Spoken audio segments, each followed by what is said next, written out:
Знаете ли, че през 18 век, ако не сте били крал или супер богат благородник, е било абсолютно невъзможно да имате свой портрет. Рисуването е отнемало месеци и е струвало цяло състояние, докато един френски министър на финансите на име Етиен Джо Силует не променя всичко. Той измислил бърз и ефтин начин за портрети. Рязане на профили от черна хартия. Нарекли ги силуети. Тогава богаташите им се подигравали, че са бюджетно изкуство за бедни. Но всъщност това било първото масово селфи в историята. Хората най-накрая уловили лицата си без излишна помпозност.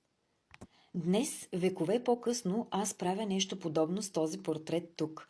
Той не е академичен хиперреализъм, той е пластичен, жив, вдъхновен от модерното селфи. Целта му не е да стои в тежка златна рамка в музей, а да улови истинската енергия на хората. Бързо, земно и на достъпна цена. А ето и готовият селфи портрет на тази усмихната двойка.